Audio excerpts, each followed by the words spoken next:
Yes, indeed. Welcome into another episode of Rip N Riff here on the Rip N Riff Twitter and YouTube network. I am at Pucking Thoughts, Adam Bernard. The man over there is at Mr. Jared Moore. We love to bring you packs, rip them, and have a good time. Jared, how we doing today? We are doing good. We are actually pulling back the curtain a little bit. We're actually taping this a couple days before we normally do the show. So the body clock is thrown off just a little bit, but I'm here to definitely bring the vibes and all that good stuff.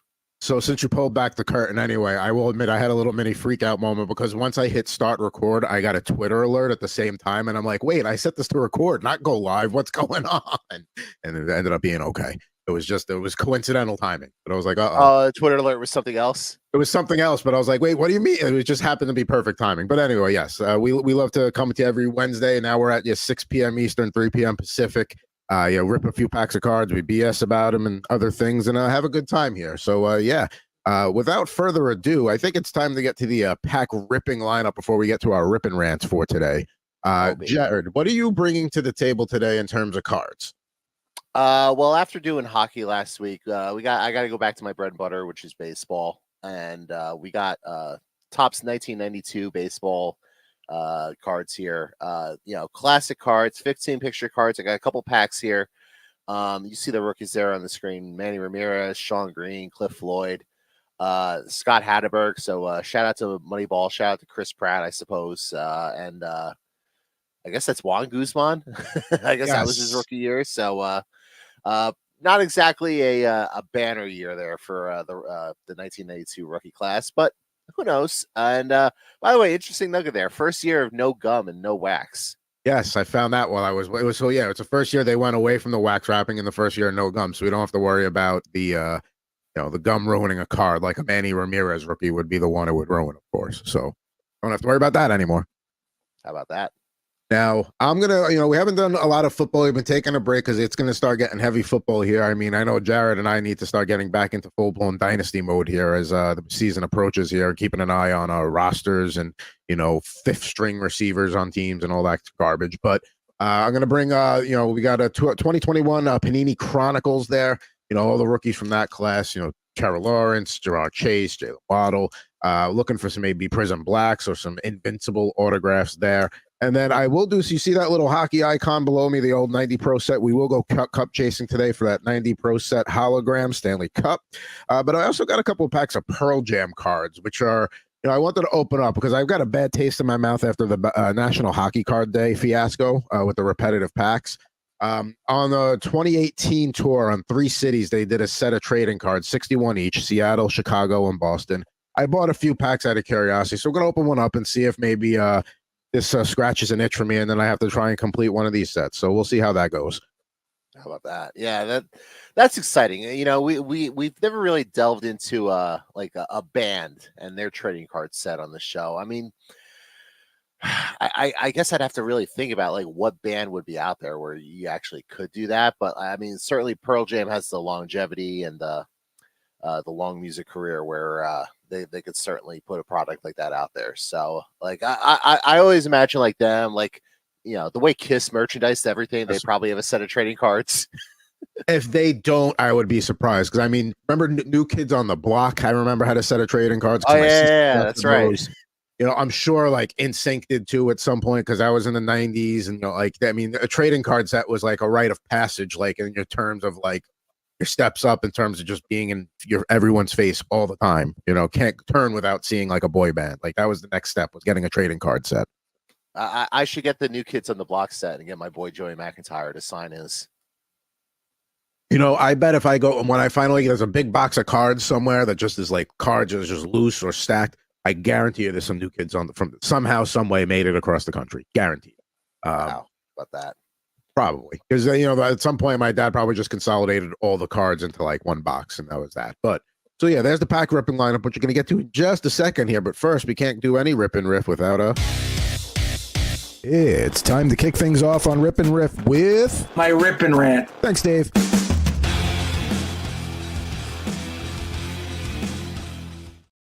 All right, it's our segment to get something off our chest, good or bad.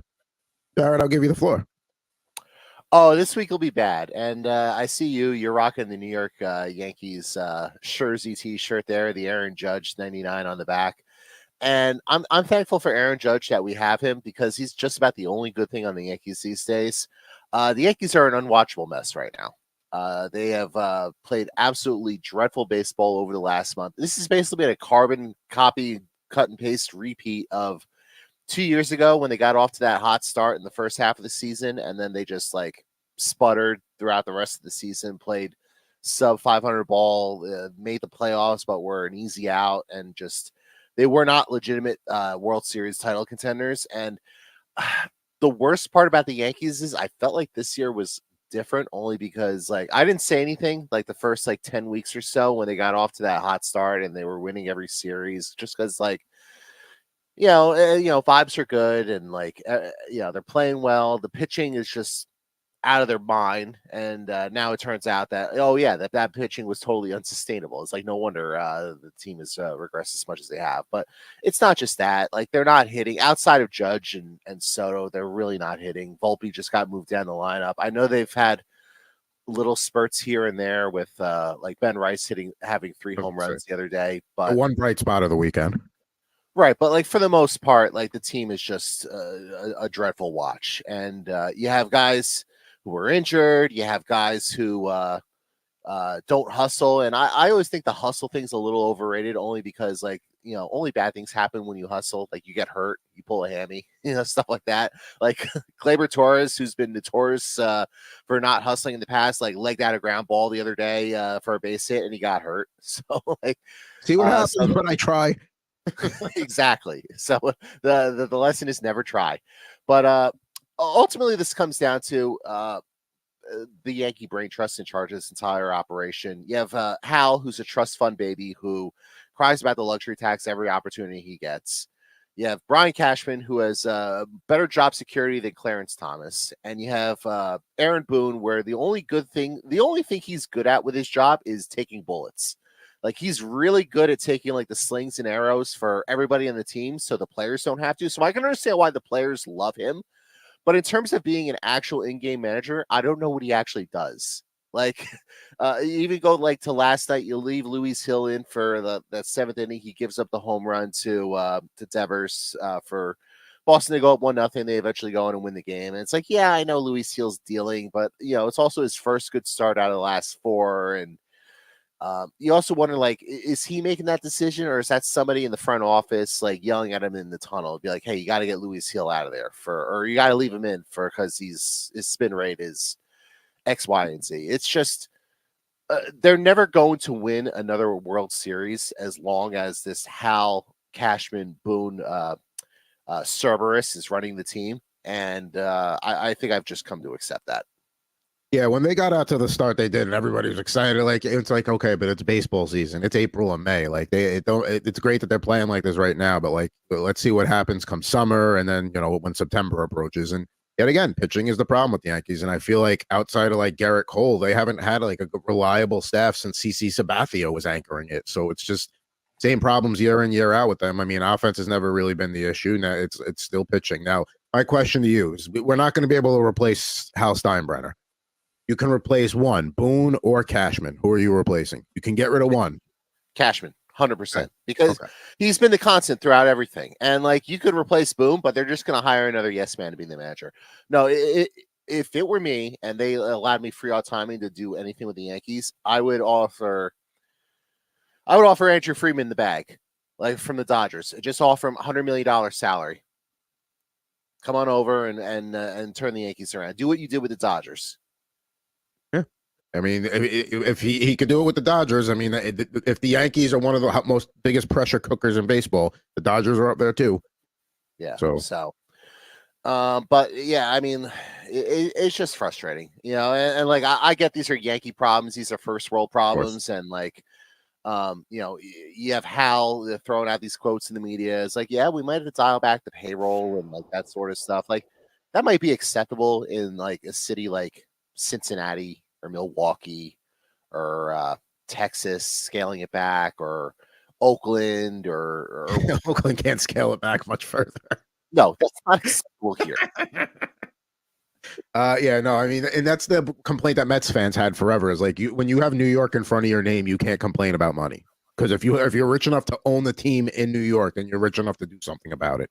So yeah, it's frustrating because I mean, the Red Sox are nipping right there. Baltimore is certainly not going away. So I mean, the Yankees might be looking at a wild card, scenario again. Right. And Baltimore is going to be good for many, many years because Baltimore did the one thing the Yankees will never do in this lifetime. They committed to a full they bottomed out and they committed to a full rebuild and tank. And the Yankees will never do that. They will never sit there and bottom out and just lose 100 games for 4 straight years and load up the minor league system with, the next wave of all these guys. And you can see it with the Orioles. Like Gunnar Henderson is basically like the next Jeter and A-Rod combined. Adley Rutschman is like their Posada. They have all these guys who are, when the Orioles finally put it together and they win like World Series after World Series. Yeah, they're not winning one. They're going to win multiple at this rate. They're going to win multiple championships with this group, and they're not going away anytime soon. And I don't know how the Yankees plan on competing with that. I don't want to go too much further here. And I'm not in New York anymore. I moved out of there in 2016, but I grew up in New York. And the one thing that we're always fed is, a New York fan base will never tolerate a rebuild. That's bullshit. If you're upfront about it, if like what the Rangers did, after their 2014 Cup run, when they basically wrote a letter to the fans saying, "Hey, we're going to trade some faces that may be your favorites, but this is part of." Now, granted, they signed Panarin like a couple of years later and kind of abandoned that full blown rebuild, but Ranger fans, like as much as they didn't want to see the Zuccarellos of the world get traded and stuff like that, they were upfront about it and they said, "Hey, we had our run. We got to the Cup Finals in 2014. A certain team across the river stopped us in 2012 from getting there a couple of years before that. Like we've had our run. It's time to do this the right way." If you look around the NHL, Edmonton bottomed out forever. They got all those first round picks, finally panned out for them, but like it just. If you're willing to, if you're upfront about it and you're like, "Hey, we're going to suck for a few years," but you've seen the results with other teams and that's what we're striving for, people will accept that. But you can't do this half in, half out. Like we're going to compete, or we're like, no, you're not. It's one or the other. Right. Right now, all they're doing is just wasting Judge and Garrett Cole's primes. And you bring up the Rangers parallel, and the one thing I will bring up with that is the one thing that the Yankees and the Rangers both have in their respective sports is the built-in advantage of players will always want to come play for you, like no matter where you are in like you're necessarily in your timeline. Yeah. So like the Rangers were rebuilding. That didn't stop Artemi Panarin from taking less money to go to the Rangers as opposed to the Islanders or the Florida Panthers. The Rangers were rebuilding, but that didn't stop like Adam Fox, who grew up in New Rochelle, to be like, "I only want to play for this team. And you better trade me. Otherwise, I'm just going to sign there in, a couple of years and leave you with absolutely nothing." So the Yankees are similar in that respect, where I feel like they're going to have that advantage where they're always going to be able to get guys who want to put on the pinstripes. And like, I know people like to roll their eyes at that, but like that still matters to some extent. But not to bring it back right now, all Hal is doing is just tarnishing the Yankee brand. No, there are certain jerseys in sports where when you put it on, you get a different. Ask any NHL player. It doesn't matter what original 6 team. There's a different feeling when you put on an original 6 sweater versus the Florida Panthers or the Dallas Stars. And that's not a knock. It's just how it is. It's the history. It's the lore behind it. I'm sure players feel the same way about putting a Raider jersey on or something like, or a Steeler jersey. Cowboys. Yeah, exactly. So there you go. Yeah. So what do you got today, my friend? Mine's going to be short and sweet. And, let me start by saying I'm no fan of nepotism. I don't, it sucks when you see somebody get ahead only because of the last name or who they know and all that stuff. Can we settle with Bronny James for a little bit? Like, geez, like let him have a summer league. Can we let him have a summer league before like we start jumping all over him? I get it. He got drafted. If his last name was not James, if he wasn't the son of LeBron, he's probably not drafted and all that stuff. Fine, whatever the case may be. But like, can we like stop jumping all over these people like right out of the box? Like, it's like I'm so tired of this trend. And like it happens with Caleb Williams. Caleb Williams gets drafted. Oh, he's gonna lead the Bears potentially to a Super Bowl this year. Has one bad practice. Oh, he missed 7 of his targets today. Oh, it's like, can we just let things play out a little bit? Jeez. And I don't like, and I get it. It's trickle down hate from LeBron. I've never been a hater of LeBron. I had to produce the night of the decision, and I don't hate him. So like, I have every reason to. But Like, it's just enough with this already. Like, like, just let the guy play a little bit. Like, I hate that stuff. I hate when kids don't get a chance right out of the box, regardless of the situation around it. Just settle. Yeah, I mean, I feel like the Bronny stuff is a byproduct of the whole embrace debate sports era that we live in, with like the first takes and the first things Yeah, it's first, just like how it is. Undisputed and all those talking head shows and all that.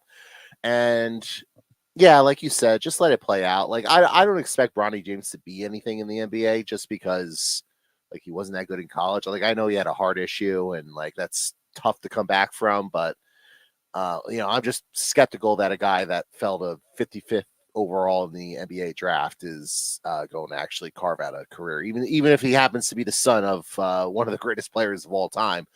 But yeah, the way the coverage is for this, it almost feels Tebow-esque in Little that bit. respect. Little Yeah, bit. and you saw how that was, especially there was a lot of layers to the whole Tim Tebow-esque, the Tim Tebow coverage from his time at Florida to when he got into the NFL. And then once they plopped him on the Jets, that was a whole other thing. And then the Patriots. And then when he finally quit football and decided to take up playing baseball. So, yeah, this feels very Tebow-esque in that coverage. I will say, just on that whole father-son like nepotism and sports thing, it was refreshing that when Jerry Rice's son Brendan was drafted in the 7th round, and he was expected to be more of maybe like a 3rd, 4th, 5th round pick according to projections, Jerry's attitude was, well, you got drafted in the 7th round. I guess that just means we're gonna have to work harder. And like that was refreshing to see. Like he's like, now I'm getting involved in the workouts, and it's like, oh boy, if Jerry Rice is getting involved in your workouts, I mean, this is a man whose workouts made fellow professional athletes and peers of his day like vomit halfway through. So, I mean, him and Chris Chelios are probably two of the most legendary like people who stay in shape well beyond the age of like when it's expected to be.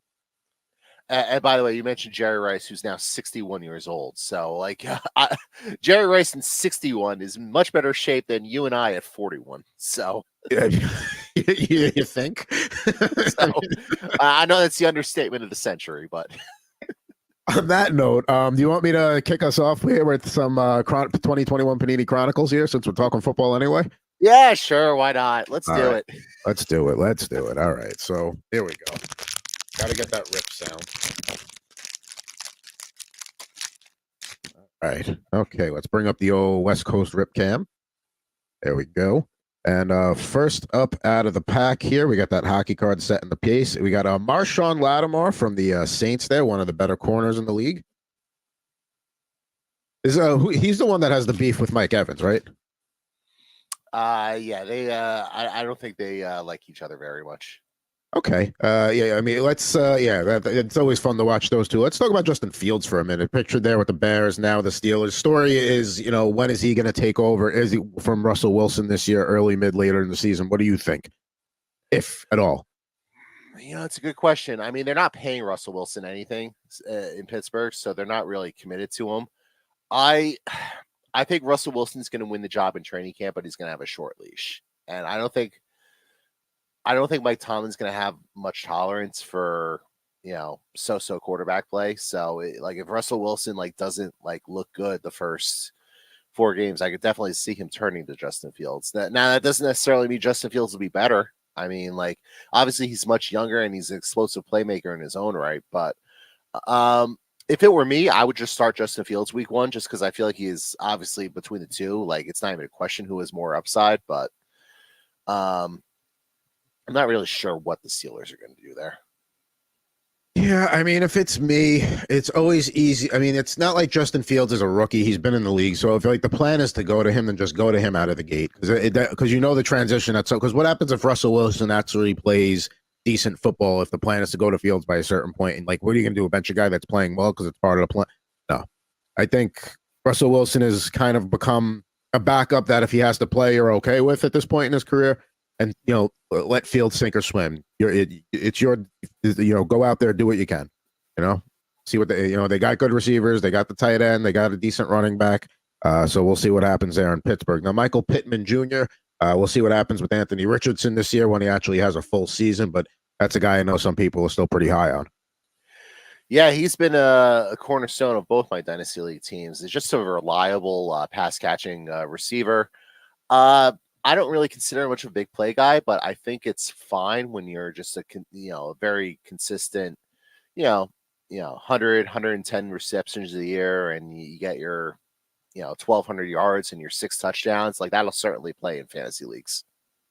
Now we got to run a running backs here. We got 4 in a row, so let's just go through them here. And one of the guys you just mentioned, Najee Harris, rookie card there. Going to be key to whatever. We just talked about the Steelers and helping Fields out. Having an established run game there. Derrick Henry is now in a new place down in the Beltway there in Baltimore. And there's never been a more Baltimore Ravens signing back ever than them getting Derrick Henry. Yeah, I mean, you talk about a fit. I mean, that's it right there. I mean, a guy that's going to take the pressure off Lamar, a legitimate running threat that's not like a revolving door situation where it's a different running back every week. And yeah, we'll see what happens there. But that is a pretty good marriage. And another running back who went towards the Mid-Atlantic is Austin Eckler. I mean, the Commanders are going to be an interesting team with Jaden Daniels. They added Eckler. The defense is interesting too. Dan Quinn's got a little bit of a chip on his shoulder. I don't think they're going to be as bad as people think. I think they're going to be like a competitive bad. Yeah, I'm not really thrilled that the Commanders are finally run by competent people. Now that Daniel Snyder's out of there, and you got what's his name? The coach, I can't think. Ron Rivera. Now that Ron Rivera is out of there, and not that Dan Quinn's the greatest head coach, but Adam Peters is the GM now. He's a pretty sharp guy. They got their franchise quarterback. We'll see what Jaden Daniels winds up becoming, but they got stable ownership now, and I know firsthand that with that ownership, they're in good hands in terms of it'll take some time, but they're going to get the right people in there to turn that organization around. That really pains me as a Giants fan, knowing that we're now going to have to compete with the Commanders on top of dealing with the Cowboys and the Eagles. Yeah, I mean, not to say that the Giants swept the season series every year, but that was one team that you can usually count on not being in front of you in the standings in the NFC East, and that's not going to be the case. It's going to be interesting also to kind of follow the timelines of both the Commanders and then the Utah Hockey Club, because both are franchises that had terrible ownership and now have ownership that are doing the right things, spending money on the team, and at least have the team trending this way instead of that way. So, we'll see. Yeah, it's amazing what you can do in sports when you don't have terrible ownership. Maybe Hal Steinberg should take some notes. We got a Travis Etienne here with the Jaguars waiting for him. That was a good dig. It was a nice callback to your Rip N Rant, so I like that. Thank you. I appreciate it. I mean, ATN a little underwhelming so far. Good running back, not maybe what people were expecting, but still reliable. And we'll see what happens with the Jaguars this year. Trevor Lawrence just got paid, so yeah, he did. I don't that's something else that could be a Rip and Rant too. Like every time a player gets a contract that's like of any level, it's automatically nowadays he is the highest paid player at his position. Like it's just like, does Trevor Lawrence really deserve to be the highest paid quarterback? I don't know. And then the next quarterback, it's just like it's crazy. It's just he's the next online. He was the next online, and they were smart to get it done then when they did, because Dak Prescott, who still hasn't gotten his done yet, is just going to be more expensive now. All right, let's. We're going through the base cards here. Then we're going to hit some inserts and some other sets there. We got Rashad Bateman, who came out said this week that they expect him to be a bigger part of the offense this year. I know they said that a couple of years in a row, but I believe that when I see it. Yeah, picking a Ravens receiver to emerge, have fun with that. Like Zay Flowers would be the guy I would think that would emerge as the top target out of there, considering the year he had last year, and he can build on that this year. I'm actually surprised Zay Flowers is as good as he is, considering the Ravens' track record of dealing with receivers. Yeah, maybe he's the one that finally snapped the streak. Now we got our first Gridiron Kings here, although it's Felipe Franks. No offense to you, Felipe Franks, but nobody wants your card. Let's see here. We got another rookie here, Ian Book with the Saints. Another great. Let's see here. Let's see here. Now this is a cool one here, but if this is a rookie, we can also probably turn the page on here. This is from their Momentum series. Dwayne Eskridge, rookie card with the Seahawks. Cool card. You can see there it's clear, but Dwayne Eskridge not exactly panning out there in Seattle. Very cool card. We should offer that to Bill Zimmerman, since I think he was the Dwayne Eskridge guy in our Dynasty League. And by the way, good job by you, no selling my joke there. I'm turning the page on Book. I missed that, and I'm sorry. I should pick up on that's a great dad joke, and I missed that, and I'm sorry. Yeah, the only thing I can think of Dwayne Eskridge, the first thing I thought of was, oh, Bill has him in our dynasty league. That's what Eskridge's career has come to at this point. Yeah, I like that card though. I feel like more cards should be like that. That nice little see-through. I've had one of those cards before with one of the hockey players that I had. I think Val Nichushkin was the one I had that was like that, and yeah, it's a really cool card. I kind of wish it was not Val Nichushkin with everything going on with him off the ice lately, but it is what it is. You talk about a guy that if he could keep it together, I mean, he was the leading scorer in the playoffs when he got, had to take a break. Let's see here. We got another Gridiron Kings pitcher with the Jets in Cleveland, although I'm sure his career is starting to wind down a little bit there. Elijah Moore. I feel like he had a decent year last year, his first year with the Browns. I mean, like, maybe that might just be exactly what he needed was the change of scenery there. And like, there wasn't really a whole lot there to block him. I know now that, I mean, like, yeah, last year, 59 catches, 640 yards. Those were both career highs. 104 targets, also career high.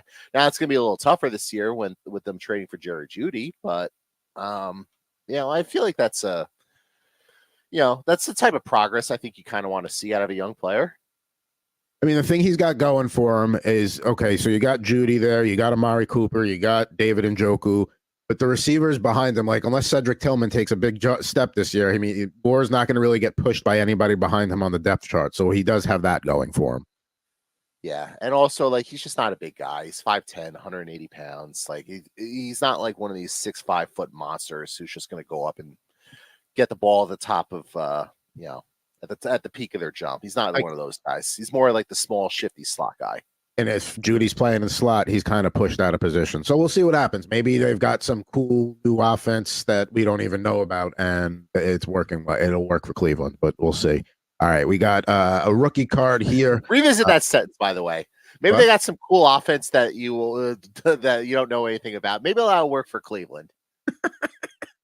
I was kind of making a loose reference there to the old school scene. Development. Oh, old school when Will Ferrell is talking about the panties he's imagining on the girl in the couples therapy session. Like, maybe she has something cool on that I don't even know about. I don't know why. I thought you were referencing Arrested Development. It was like, well, this didn't work for all these people, but maybe it'll work for us. That's a good scene in Arrested Development. I like that.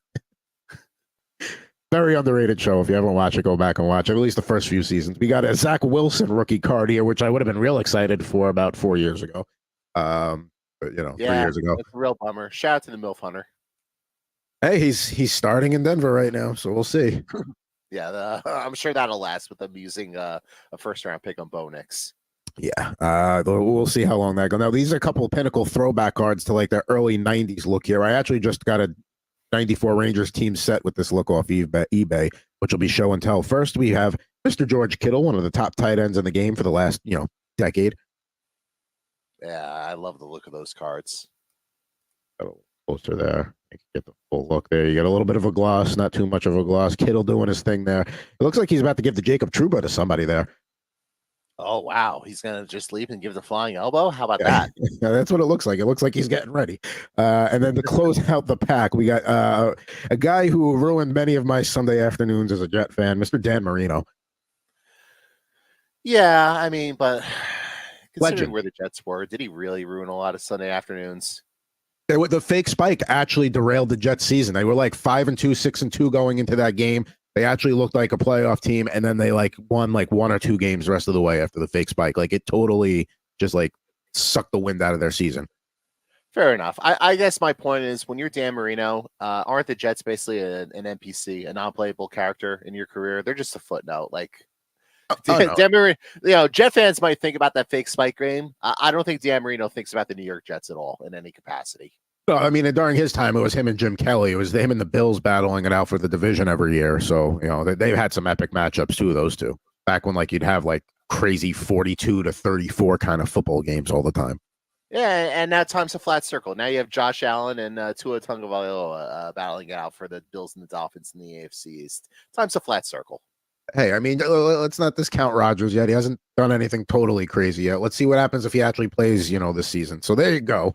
Yeah, Rodgers has managed to keep his mouth shut for a week. So shout out to him. And that's all I just do. Yeah, that all that controversy is weeks behind us. Training camp is approaching here in a couple of weeks. We're about 3 weeks away, so a little over 3 weeks. So well, hopefully we'll have just football to talk about for a while with the Jets. So there we go. There's a 2021 Panini Chronicles Football.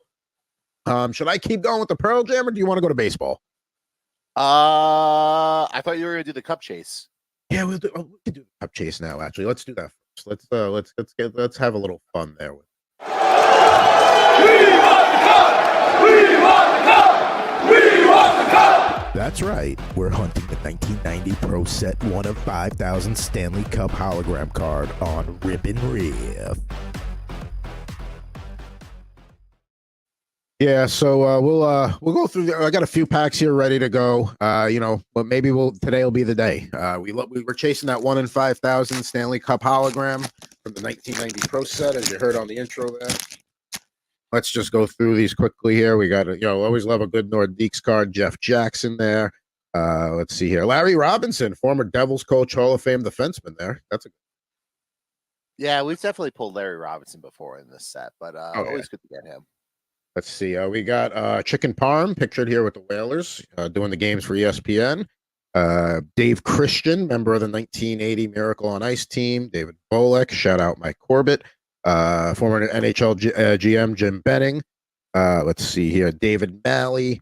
Brian Mullen, one of the better American-born wingers. Neil Broughton on the North Stars there. Mark Osborne. All right, we got Theo Fleury there, one of the best little men of all time. Yep. Also one of the best celebrations of all time. Yeah, solid pack there. Some solid players there. And by the way, totally unrelated to everything that we were just discussing. Shout out to Cap Friendly for still not shutting down yet. Maybe they just forgot.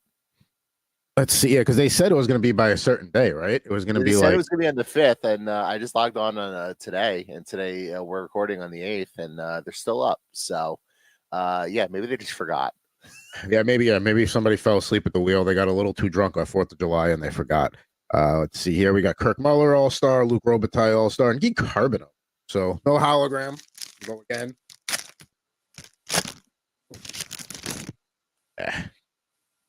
All right. Glenn Healy, a good backup goalie there in his day. We got Winnipeg Jets defenseman Teppo Numminen. Let's see. We got Patrick Waugh was the Vezina winner that year. You can see on the back there. Patrick Waugh. Bob McGill, Mike Huff. The Bill Masterton Trophy that year was won by Gord Kluzak. We got Rich Sutter, one of the many Sutter brothers there. Let's see. Patrick Sundstrom from the Devils. Good looking Devil card there. Great looking card. Let's see. Trevor Linden from the Canucks. One of the all-time captains, an all-time Canucks great. Ulf Dahlin from the North Stars. Tony Granato from the Kings. Bob Airy, who was doing Penguins games on TV forever. And then we got Dean Kennedy with the Sabres and a couple of all-star cards here. Kevin Lowe, Patrick Waugh. So 0 for 2. You want to go one more? Sure. While you're ripping that pack, I think it's kind of weird that the Vezina is the only award that the voters, that the writers don't vote on. That's voted on by the NHL GMs. Yeah, I wondered that too. I just think it's weird. Yeah, I wonder what the logic is behind. I guess I don't know. I mean, back in the day, it was usually more of a goalie tandem because that's what the Jennings Trophy is. It's the Jennings is for the team GAA. The least goals. Yeah. So I don't know why the GMs would do it over the writers. I guess I don't know, but I think that is a cool little quirk of that. Another Nordiques card here. We got Curtis Lecision. The Lester Patrick Trophy that year was won by Len Siglarski. Let's see here. We got another Ray Ferraro with the Whalers. Dave Ellett with the Jets. We got a Hart Memorial Trophy card that year, which is Mark Messier. Andrew McBain, all-time great goaltender, Mike Vernon. Hey, we got a pull that I'm going to keep, even though I have this card already. Brian Leach, but that one's for me right there. Put that in the collection. You know what it is? Because I collect Brian Leach cards, and you think like, oh, I probably have that card because it's so common, and then like you go through and you're like, I don't have that one. So yeah, we're going to pull that one off the side. It's a good one. Another Neil Broughton. No holograms here. Lyndon Byers, Ken McRae, Paul Coffey, now on the Edmonton Oilers coaching staff. We got Doug Wilson, who has left the Sharks in shambles, and we don't think Mike Greer is doing a good job of getting out from under that. another Paul Coffey card, and then another Devil card here, Mark Johnson. I believe was a 1980 USA Olympic member as well. Yeah, I believe you're right on that one. So yeah, it's bummer. It's bummer that we've probably ripped like 10 of these packs now on this show, and he's still haven't gotten the hologram yet. But I still have a half a box to go. So yeah, we did 3 today. I think that's the most we've ever done on a show. And yeah, we struck out, but I did get a nice Brian Leach card. So I'm happy with that. All right, let's see what those Pearl Jam cards look like, because I'm really curious about those. All right. So like I said before, for only 3 cities on that tour, they did a set for Seattle, they did a set for Boston, and they did a set for Chicago. I've got the Seattle pack here. So we're going to open. I found these in a Pearl Jam. There's a Pearl Jam group on Facebook called PJ Bay where you can sell all sorts of Pearl Jam stuff. I come to find out they sell the packs on the website for $350. So we'll see what happens there. Now, can I ask a question? Yeah. I'm not the biggest Pearl Jam guy. I understand Seattle because, that's part of that whole early 90s grunge era. I understand Chicago because, Eddie Vedder is a big Cubs fan. Why there. Boston? I don't know. I don't know why Boston was the other city picked. I mean, yeah, obviously Seattle's going to be a city they do. And it's like a similar set, but different for each city. So like, there's a 61 card set plus a sticker. But yeah, I don't know why. Boston, I know, is a city they like to play. So maybe that's just all it was. I mean, you can see here, they got the Seahawks colors here, the Chicago pack. They have the Cubs colors there. And the one I have in the closet is, either Red Sox or Patriots, whatever you want to go with that, dark red and blue for the Boston set. So, yeah, I'm curious to see what we got in here. This pack was kind of like started to be opened already. So let's take a look here. Now they've got that old like early 90s like skybox basketball look. So here you got Matt Cameron on the drums there in a black and white, and you can see that classic look there. They got the little logo for each city. So that's the the home shows that they played there at I believe that was at whatever they call this Mariner Stadium. That was a T-Mobile Park. So yeah, yeah, I think it's T-Mobile Field or T-Mobile Park, whatever they call it. So yeah, so there's that, and then on the back it forms like a little. If you could put them all together, like it'll form like a poster kind of thing. So that's the back of that. So there's that. So and then here's another. So they basically give you a few of each. I have no Eddie Vedders in this pack. What the heck? So I got Matt Cameron, another one there. One of the best drummers out there. Also was Soundgarden's drummer forever. And here's another one. I'm never gonna Matt the Machine. I got no problem with that. 3 in a row, I might have a problem with. Let's see here. We got Boom Gasper, who is their touring keyboard and B3 player and piano player. The Big Hawaiian, as they call him. Also, fantastic name. Boom Gasper, yeah. I mean, the guys, yeah, he's like, yeah, he's been on tour with them, I think, since 2003. So he adds a dynamic to the shows, and there he is on the keys again. Let's see here. We got Jeff Ament on bass guitar with a good-looking beard there. Now, I got a few more cards here before we get rid of this pack. We got Stone Gossard playing the guitar there. We got Stone Gossard pictured here in Seattle Mariners jersey and hat there. Big Seattle guys. And pretty then, cool. Yeah, I will say, like, this is a cool set. I may have to I may go with one of the 3. I don't know if I'm going to try and complete all 3 sets, but maybe one of the 3. We got Stone Gossard there again playing the acoustic. And then one of my favorite guitar players of all time, Mr. Mike McCready, the lead guitar player of Pearl Jam there. Sporting some cool pinstripe pants. Yeah, how about that? And here's the sticker if you're curious. And it's the Boston sticker somehow in the Seattle pack, but it's the Boston sticker that somehow looks almost like the Wimbledon logo, which is a little weird, but it does. You're right. It's the very first thing, especially with like that grass background. Yeah, I mean, Wimbledon. Yeah, it looks. I used to watch that every year. I've gotten away from that. I used to enjoy Wimbledon. You should watch it now. It's on right now. I know you're right. There's no reason to not throw the TV on when we're done here and get that going. So yeah, that was one pack of Pearl Jam. I mean, I could do another one. Or I'm kind of interested to do some baseball actually. All right, let's do baseball. We can save the rest of the Pearl Jam for another show. I got 2 more packs. We'll do a Pearl Jam. We'll do another Pearl Jam another time. We'll save them. I promise. I won't open. Nice. All right. I'll let you pull up the East Coast cam while I get this one ripped open. And Eddie Vedder cards. That's almost as bad as National Hockey Card Day with the repetitiveness. But I got 2 more packs to pull an Eddie. Yeah, you'll be fine. You'll pull Eddie at some point. And I'll end up buying packs off the website, $350 each. So obviously, love the look of the classic look of these cards. We start with the Toronto Blue Jays there. Manuel Lee looks like an infielder there. So shout out to him. Tim Naring with the Red Sox. Nice little Little League esque. Does have a little trading league card esque picture. pose there, Yeah. kind of not even a real swing, like pretend like you're swinging. Yep. Rich DeLucia with the Seattle Mariners. And yeah, I will say, we talk about the classic like looks at Topps cards, like that wood paneling, like border of like what was it, the 86 or 87? Like this is another classic Topps look here too, with the team colors, name that, like with the border. Like this is like my childhood right here.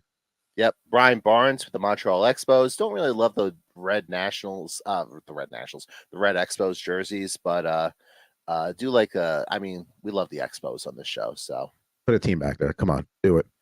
One of the all-time greats, Rafael Palmeiro here with the Texas Rangers. Let me see if this not a rookie card. Obviously, he came up in '86, but got Raffy there. One of the all-time great sluggers of his era, and certainly wasn't aided by any performance enhancers or anything. I mean, he went in front of Congress and waved his fingers. So anyone who goes in front of Congress and is that defiant, he's telling the truth. They're the truth. Yeah, they're absolutely. Why would he wave the finger? Exactly. Gary Thurman with the Kansas City Royals, and fantastic windbreaker there with the Royals logo on that. That's one I would want. Yeah, I mean, that was the style at the time. Like, like those windbreakers that look like they were like as thick as like, I don't even know, but like they did not breathe those things at all. That's for sure. They broke the wind. Dana Keeker with the Red Sox. I think that's how you pronounce the name. If it's not, my apologies. Mike Schooler taking the kids to school there with the Mariners. A lot of Mariners in this pack. Yeah, a lot of Mariners in this pack. Mike Fitzgerald with the Expos. We have a Topps match the stats card here with. You got a scratch off? Yeah, a little promotional card, and it's a scratch off. I don't know if I'm actually going to sit here and do the scratch off, but just because. A, it's going to make a mess, and B, it's obviously long since expired, but I'm very tempted to do it. I think maybe off the air you scratch it and let us know what you matched. Yep. Glenn Davis with the Baltimore Orioles. We talked about the Orioles early in the show. They're going to be a force to be reckoned with in the AL East for many, many years to come. Really good player in his day, Todd Van Poppel with the Oakland A's. Back when the A's were a respectable franchise? Yeah, unfortunately they're not now. Bobby Witt, father of Bobby Witt Jr., here with the Texas Rangers. Bobby Witt Jr. Probably going to be top 5 AL MVP finisher this year would be my guess. My second favorite Chico in sports, Chico Walker with the Chicago Cubs. Obviously, Chico Resch being number one. Yeah. Said Landrum with the Chicago Cubs here laying down a bunt. That's always the action pose you want with a baseball card is let's get a shot of me sacrificing for the betterment of the team. And Ken Herbeck with the Minnesota Twins. Looks like he just crushed the ball 400 feet. Now, I want to go back to Chico Resch for a minute. And this is an honor that's usually bestowed upon top dignitary type. But I think the day he goes, they should have his casket in the Prudential Center and let Devils fans just have because I feel like a ton of Devils fans would show up for Chico. Yeah, I don't think they're gonna have a public viewing for him. They should. I mean, they would absolutely get a big turnout for Chico. But you know what they should do for him, and they just so a few years ago they started a Ring of Honor. The first person they put in it was Dr. McMillan, who was the first owner of the team, and then it was dormant for a few years with the pandemic, but they put Sergey Brilin in last year. Nice. So I view the Ring of Honor as here are all the guys who are important in our history who we want to celebrate, who you don't have their jersey retired or they're not really a Hall of Famer, but they're an important person for X, Y, or Z reason. To me, Lou Lamoriello should be the very next person inducted into it, but I could understand if he doesn't necessarily want it just because he's still active. Still active, and that's a little awkward, but Chico Resch is certainly on that short list as well. All right, we have our other pack here. We start with an all-star card here of Cal Ripken, the starting lineup figure from last week that I didn't get, so shout out to him. John Franco with the Mets here, longtime reliever, one of the all-time greats in franchise history, and him doing good guy stuff, signing autographs for fans there, so shout out to him. The category of player you just talked about or importance to the franchise, that's John Franco right there to the Mets, for sure. Yep. Chris Hammond with the Cincinnati Reds. Looks like they got him post-workout of him. That's also a very picture day vibe there. Exactly. Fred McGriff with the Padres, one of the newest members of the Baseball Hall of Fame. There's a lot of teams that you could say like, oh, I associate Fred McGriff with them. He's not one of those players where like, oh, he has like one team, then he played on a couple others. Like you could think of him as a Blue Jay, a Brave. Yeah, I think of him as a Brave. I think of him more of we're a little, if people a little older than us probably think of him more of as a Blue Jay. I think of him as a Brave. But he's also he's like one of the best Tampa Bay Devil Rays in franchise history. Yeah, he was. Another All-Star card here, Lee Smith. Here with the Cincinnati Reds, it looks like. St. Louis Cardinals. St. Louis Cardinals. Yeah, it's a Reds logo in the background. That's what threw me off. That looks like, that almost looks like it's at Shea Stadium because they used to have the logos on the wall like that. I mean, a lot of National League parks used to have that. I feel like the Cardinals had that too. So it wouldn't surprise me. Back before they sold every piece of available real estate. Player I certainly remember, Armando Reynoso, who played in the big leagues for a long time. Yeah. Not the best Armando, though. I would say Armando Benitez was the best Armando of that era. I mean, I hate to point out the guy's failures, but like you could almost set a watch at any time Armando Benitez would have a failure in a big spot. Yeah, there was a period there where it was like almost like that period where Anthony Young like set the blown saves record or whatever it was for the Mets back in the early 90s. Maybe we'll pull his card out in here today. But. Yeah. We got another Topps match the stats scratch off card here. So I might do that just for the fun of it after the show, but I'm probably not going to do it here. Eric King with the Cleveland Indians. Paul Gibson with the Tigers. I know we're kind of going through these real quick. Gilberto Reyes with the Montreal Expos. Love that Expos windbreaker as well there. Or that warm-up jacket, jersey, whatever you want to call it. We'll say batting practice pullover. Sure. Works for me. Just a few more cards to go through. Jeff Fassero with the Expos. Pretty good major leaguer for a long time. A lot of Expos today. Yeah, a lot of Expos today, which makes me happy. Mark Guthrie with the Minnesota Twins. Nice action shot there of him throwing. I'm guessing the way the umpires stand around, maybe that might be a warm-up pitch, but whatever. Mark Lemke with the Atlanta Braves. Good second baseman in that for them during that era. Yep. Joe Hesketh with the Red Sox. Another spring training. Let's just grab the guy and get a picture of him. I couldn't tell you a single thing about him except I remember that name just from ripping packs as a kid. Yep. Dave Stewart with the Oakland A's. And last but not least, one of my favorite Yankees of all time, Donnie Baseball himself, Don Mattingly. That's a good way to close the baseball packs right there. Look at that Donnie Baseball.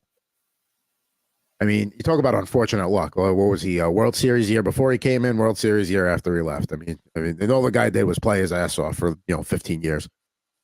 Yeah, and then he was on the Yankee coaching staff for all the years in between the championships in 2000 and 2009. He had left by the time when they passed him over for the managerial job and they gave it to Girardi. He left to join Torrey in Los Angeles and didn't win any championships with the Dodgers either. And then with the Marlins, now he's with the Blue Jays, so he's not going to win any World Series there. So, I mean, Don Mattingly has he's a baseball lifer, and he's a guy who probably should be in the Hall of Fame just based off of longevity of career. But it feels like he's cursed in the sense that like he's never going to be a part of a world championship team, which really irritates me. Yeah, and I like you said, I was going to get to that too. Like sometimes just things aren't meant to be. And like read the writing on the wall and like, okay, fine. The Yankee playing career thing, that's just like unfortunate timing. You were there during the wrong window. But then when it happens, like as a manager, and then it's just like, yeah, maybe just certain things aren't meant to be. So he's from Evansville, Indiana. I went to visit a friend that lived there. He drove me by Mattingly's like Evansville, like, banner or whatever you want to call it. Nice piece of property. Yes, there. I'm assuming the house is much bigger than the one they portrayed on The Simpsons. Correct. Yes. Yeah, way bigger than the one portrait. We'll say a lot of land. But yeah. Yeah. It's, and a guy, you never hear about him as being a guy that like, oh, people didn't like him, wasn't good with the media. Like the guy deserves a ring. It's somewhere at some point, but it just doesn't seem like it's in the stars for him. Yeah, it's a real bummer. All right, so we are almost done here on this episode of Rip and Riff. Just a couple more things to go now. Well, of course, we try to like have a little competition on who had the best pull of the day. We had other names for it. We decided to maybe get away from that. So today is show me your best pull, which doesn't sound that much better when you say it out loud. So we may have to change that one again. I did not put the Pearl Jam pack included there because I didn't think there was really going to be any big hits there. What is your candidate of hit it? I think I know what it's going to be. Hit of the day there from your baseball pack. Yeah, I think I have to go Donnie Baseball, Don Mattingly. Even though it's not a rookie card, it's actually towards the tail end of his career. But I mean, he's just Don Mattingly is an all-time great. He might not get his flowers from the National Baseball Hall of Fame, and he might not get his flowers from being World Series champion, but he'll get his flowers on this show. Yeah, he gets him here. Now, listen, that's just a base card, but that's still a good-looking card there from me. I mean, I think, even though it's not necessarily a name, I think the pull of the day for me was the Dwayne Eskridge card, the cool-looking clear one there, because I didn't get too many good out of the base. There wasn't anything in the cup-chasing pack there besides that base Brian Leach, and that's more of a personal thing. So I'm going to go Dwayne Eskridge for the pull of the day, but I think your base card wins for the first time since we started doing this. All right, hooray. Yeah, I mean, it's very exciting, and then still got a couple weeks to go before we even the score there. But I actually like your Eskridge card. I think it's a good pick. I kind of wish it was a better player. Otherwise, I probably would have went with that. But just like the look of that card, I'm a big fan of it.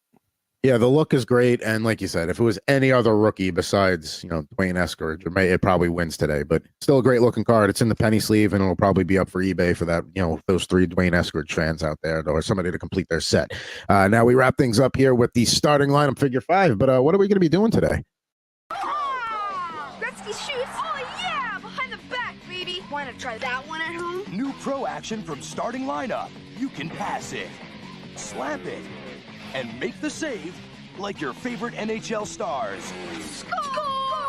Like Wayne Gretzky. You can draft the whole championship squad. Now you can go pro. Each sold separately. I did go out and acquire one of those Wayne Gretzky one right there. Pro action ones that they swing open. Maybe I'll crack this open at some point. But yeah. There we go. We're doing hockey today. They didn't make a commercial for the actual hockey figures. This was the closest we got was the pro action. But yes, we're going to be doing a hockey figure today. Jared's going to have his usual 5 questions to figure things out. So this isn't a pro action player. This is just a regular hockey based one. So yeah, because I have an actual commercial for the other 3 sports, they never had a hockey one I could find on YouTube at least. So yeah, that's a pro action one. But yeah, I actually had to go out and get one after seeing the commercial. So I got the Gretzky one. Okay. Is this player a Stanley Cup champion? Not a Stanley Cup champion. Did play in a Stanley Cup, but never a champion. Is this player a Hall of Famer? He is not a Hall of Famer. All right, we're off to a very interesting start. This player's a loser. No, I'm just kidding.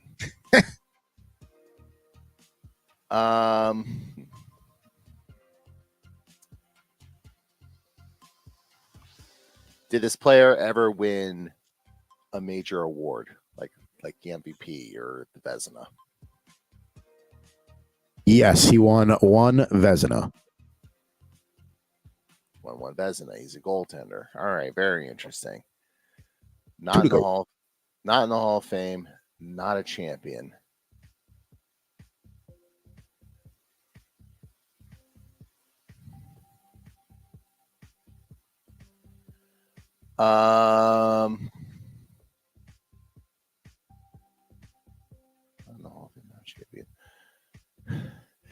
Did this player play for the Washington Capitals? Wow, the fact that you're on the track is pretty good. Yes. Is it Ole Kolzig? How'd you get there? I was just trying to think of random players that not a champion, not a Hall of Famer, but he won a Vezina. So trying to think of random players that fit that criteria is the first one I thought of. I wasn't sure if you were going to have to go with nationality to narrow it down because obviously Ole the goalie Born in South Africa, but played for the German teams when it came to Olympic time. But good job. I mean, I was excited to open this one because of the detail on the goalie mask. Of course, only the goalie, Zillow was his nickname as well. So excited to pull that. But good job. Way to get back on your feet there. Thank you. I needed to redeem myself after embarrassing myself last week. So it pose, it's tougher with the goalies to match the pose. This is not going to be the pose on the player there, but there you go. You can kind of see him. There you go, covering the puck in the crease. Okay. And then here to put his let's show the goalie mask first. Let's get that out of the way. You could see the Godzilla detail there if I get a close up on it. You see the Godzilla up top. You see the Zilla there on the bottom. They really got good at the details on these masks as the years went on, because this is like a 1990, 2000. So this is one of the last couple of years they did starting lineups. So surprised they didn't get sued into oblivion for using the Godzilla IP, or maybe they just changed it enough where they may have probably changed it enough. I mean, and that's, when the Capitals, they had the like light blue with the eagle on Capitol. This was their alternates around that time, the black with the picture of the Capitol building. How did you feel about that look of the Capitals jerseys and just the logo in general? I like the logo, and I like that era of the Capitals because that associates the team with where I wish they were, which was the bottom of the standings, because they weren't very good back then. I mean, that was the Yager era where just like things were terrible. Like him and the team did not get along. Like that was right around that era. It was Jaromir Jagr there, and then he got traded to the Rangers for Anson Carter. So there you go. But yeah, that's a good looking one there. He is going to join our starting lineup studio audience next week. The people that are in it this week, no real theme, just kind of like a news catch up here. You got Mitch Richmond there on the left from 95. The Kings making the big trade for DeMar DeRozan. We never properly acknowledged the Utah hockey franchise, so there's Keith Tkachuk pictured in the Coyotes jersey, and John Stockton welcoming them to Utah there, 93 Stockton. And then in honor of Ben Rice, hitting 3 home runs in a game, I wanted to find a Yankee that had did it, and that was, I figured Tino Martinez actually did it for the Yankees. So there's a 97 edition there of Tino, getting ready to catch a ball at first base and hopefully get somebody out there. But yeah, Ben Rice, the one nice part of the weekend there. And Olaf Kolzig, he will be joining starting lineup studio audience next week. So we'll see who else is there. Very nice. Hopefully it doesn't take up all the space there with him mid-save there. Yeah, I may have to go to 3 next week. There may not be as many chairs in the audience next week. We'll have to see. Don't forget, folks, we appreciate you tuning in here. Today was a live to tape edition. We're normally live on Wednesdays at 6 p.m. East, 3 p.m. Pacific. You can see us there, Twitter, Rip N Riff, YouTube, Rip N Riff. And, we're on Facebook, too, there. We got some content that goes up there. But we're live here each and every Wednesday, 6 p.m. Eastern, 3 p.m. Sorry, Pacific. folks, I had shit to do. And that's the thing. Like, sometimes it's got to move when things got, what works for all of us. And, hey, we got it done on a Monday, and hopefully nothing happens to Bronny James or the Yankees here in the next 2 days to change our Rip and Rants. Watch this be the 2 days, the random 2 days in the last 20 years that they actually were like, you know what, let's fire Brian Cashman. Bronny James coming out of the bullpen for the Yankees? What? Yeah, that'll happen somehow. But for at Mr. Jared Moore, I am at Pucking Thoughts, Adam Bernard. We are going to be back with you next week, next Wednesday, here with Rip and Riff on the Rip and Riff Twitter, YouTube network, and Facebook too. We'll see you next week. Bye, everybody.